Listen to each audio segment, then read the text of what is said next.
My name's Jared, welcome to the channel, and today's video is all about upgrades.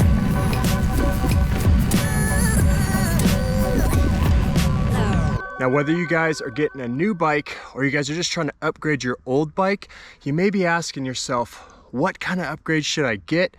How much am I gonna have to spend on those? And will it be worth it? So today, I'm gonna be walking you through my Fuel EX7 Gen 6 that I got. You can see I put a lot of upgrades into it. I'll go over which upgrades I chose, why I chose those upgrades, but most importantly, tell you guys how much all these upgrades cost and if I actually think it was worth it. So what are all the upgrades I chose for this bike? Why did I choose them? Let's just go ahead and go top to bottom, covering every single upgrade I did, from the ones that are absolutely essential to other ones that I just got because I thought they looked good. And starting right at the top with these P&W Loam grips. These are the size XL grips. Getting the right contact points, absolutely essential upgrade in my opinion. Now, I have been riding the the Hell's Gate grips from Trail 1 in the past, so I kind of got these grips so I could do versus videos coming up in the future, but I'm liking these grips so far. I like a wider grip, and I think that those grips were an absolutely essential upgrade, and no matter what mountain bike you have, getting the right set of grips will make all of the difference. Now, moving on from the grips, like I said, we're going top to bottom. So the next thing would be these bars. These are the Trail 1 Crockett alloy bars. I chose not to get carbon just because I was trying to keep the cost of these upgrades down, but I definitely needed bars for this bike because the bars that came stock on this bike only had a 750 mil width. These ones come out at 800, so you can cut them down to any width you want, but 750, even if you're not a taller guy like me, I think is just way too narrow. And the bars that came stock on this bike were not only too narrow, but they also just didn't have enough of a rise. They had like a 15 mil rise. These are 35 mil diameter bars with a 35 mil rise. You can see that nice rise right there, which is good for an aggressive trail bike like this one right here. Moving on from the Crockett alloy bars, I gotta talk about this Rockville stem. Man, that thing is just beautiful, and not only does it look good, but it made this bike just handle a lot better as well. This bike came stock with a 50 millimeter Bontrager stem that was ugly as all hell and just a little bit too long for a bike like this. So changed out the stem and super stoked so far with the way that's feeling. And we'll talk about it a little bit more when I talk through the on the trail performance riding with these upgrades. All right, moving on. The next thing we'll talk about on the cockpit is this P&W Loam dropper post lever. The dropper post lever that came stock on this bike was just really cheap plastic, kind of just didn't feel that good. So I went with the P&W Loam dropper post lever, and I got the P&W Loam dropper post as well. And man, this thing just actuates. Boom, pops up. I mean, I've never actually gone out and bought aftermarket dropper posts like this. I've always just stuck with the OEM droppers because I didn't think it was an essential upgrade. But after getting this, man, this dropper post just actions so much better. Pops up, you know it's up, you can kind of hear it popping up. And on top of that, Loam dropper post lever. Oh, also 200 mil dropper posts. You can see I got almost full depth insertion right there. And on top of that dropper post lever, I got the Bel Air V3 saddle on there. And getting the right saddle, those contact points, once again, the right grips, the right saddle, the right pedals, absolutely essential upgrade, guys. No matter what bike you guys have, whether you're upgrading your old bike or you got a brand new bike, getting the right grips, the right saddle, the right pedals, I honestly think those are upgrades every mountain biker should be looking into. For the pedals, I got those P&W composite range pedals, which I've been super happy with, but now it's time to move on to the biggest and definitely the most expensive upgrade, which is the suspension, you guys. When I initially got this bike, I took it out for its first ride before doing any upgrades. This bike came with that RockShox 35 RL Gold fork and just a low end Fox rear shock without the piggyback. And I was blowing through my travel way too fast. When I was pedaling uphill, I was having to flip that climb switch to avoid getting that little bit of pedal bob going. I knew that I had to upgrade that suspension, so I started shopping around and I found what I think is a really good deal for the rear shock, and I may have went just a little bit overboard. Okay, I went overboard on the fork, you guys. Fox factory 36 front fork, absolutely not needed. And if I had one of these Fuel EXs, like the higher end models that came with the Fox Rhythm 36 fork, probably wouldn't even need to upgrade the fork. But let's walk through the suspension that I got right here, and then we'll go into how much all this stuff cost and ultimately if I think it was worth it. So this is the Fox factory 36 fork, that bright orange matching with the other orange accents.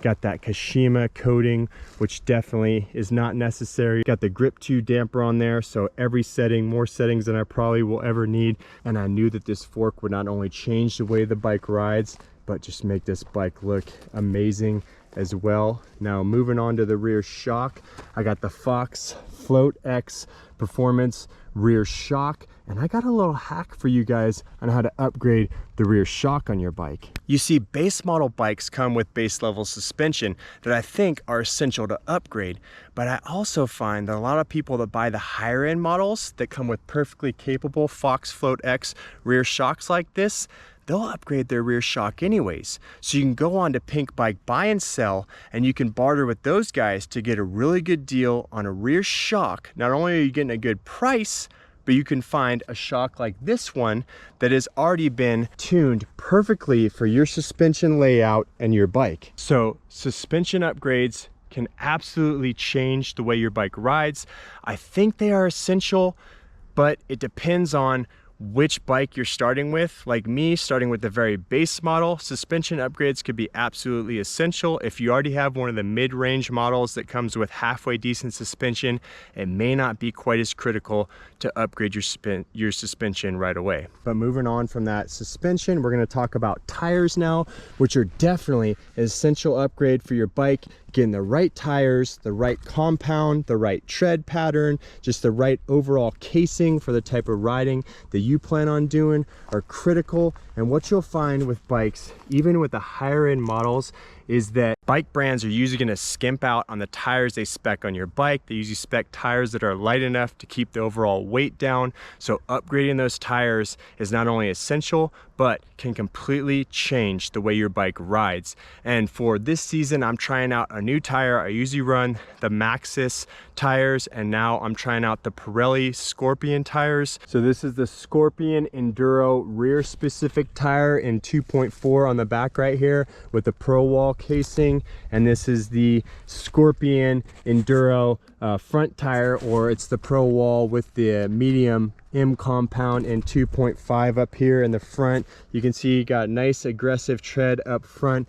In the back, it's got some nice tightly spaced knobs, center knobs right there in the back. So nice fast rolling rear tire. I've been happy with the way these things have been feeling out on the trail today. Make sure you guys subscribe to the channel. I'll do future videos on these tires versus the old tried and true favorite that I have, which is Maxxis. So let's go ahead and break it back down real quick. Which one of these upgrades are absolutely essential? How much does all this stuff cost? And if I think it's actually worth it.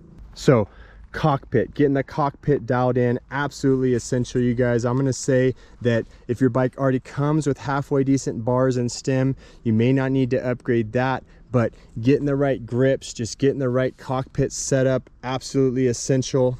Suspension, I don't think upgrading your suspension is absolutely essential. If you have like a mid to upper tier bike, you probably already have good enough suspension that came spec'd on your bike. But if you have a lower end bike like this Fuel EX7, then upgrading at least that rear shock to something with a nice piggyback like this, and maybe even the fork, if you don't already have a capable fork, could be absolutely essential for your bike. Pedals, absolutely essential. Not only do most bikes not come with pedals, but getting the right set of pedals for the, whether you're riding clipless or flats, absolutely essential. Dropper post, I don't think it's absolutely essential, at least at first when you get your bike. Most bikes these days come with a dropper post. That's more like something you're just going to want to upgrade over time. Tires, absolutely essential after you wear out the first set of tires. So I went ahead and upgraded these tires before I wore out the OEM tires that came spec'd on this bike. I would recommend for most riders, just go ahead, ride the tires that came spec'd on your bike. Tires are really expensive. I'll get into the cost of these here in just a minute, but ride the tires that come spec'd on your bike, and as those wear out, upgrade your tires over time. Now let's cover a couple upgrades that are absolutely not essential, starting with rainbow oil slick valve stems. I got these Trail 1 oil slick valve stems. I love the way they look. They're super cool. I do love the valve stems from Trail 1, but not absolutely essential, especially if your bike already comes tubeless ready with tubeless valve stems, which this bike did, and I went ahead and upgraded those anyways and probably didn't need to. Moving on from there, getting these rainbow oil slick rotor bolts right there. Definitely not essential, but man, that looks cool. Oil slick titanium bolts for your stem, definitely not essential, but once again, it's kind of cool to have all the bolts matching up with that valve stem cap with those rotor bolts, this kind of blue frame right there, just bringing that blue and orange kind of look that I got all together and making your bike just look what I think is amazing. All right, so how much did all this stuff cost, and do I think it was worth it? I got the phone out here, I got everything kind of wrote down on a list because I didn't have it memorized, and this is my time to be upfront with you guys. I didn't pay for a lot of this stuff. I didn't pay full price, definitely, for any of this stuff. I'm really lucky right now to be supported from the guys at Trail 1, KETL Mountain Bike Apparel, and Worldwide Cyclery. I'm super happy and super stoked that those guys are helping me out. I am an affiliate for them, so if you guys want to check a link in the description, I got some discounts down there to help you guys out as well. And if you use those links, it doesn't cost you guys anything more, and it does help support the channel and helps me continue to make more videos like this. But let's just run through the price list right here, starting with the Fox 36 fork. So Fox 36 fork is $1,149. That thing is expensive, definitely the priciest upgrade on this bike. However, I got a little cheat code for you guys on buying an expensive upgrade like that. If you go over to like Worldwide Cyclery or Lostco or any of these other companies like that, and you go to these online retailers, a lot of times they'll have like a 10 or 15% discount for signing up for their email list, and you can use that discount, which doesn't sound like a big discount, but when you're buying something like a fork, if you had an $1,149 fork and you got a 15% discount on that, you're only paying $976.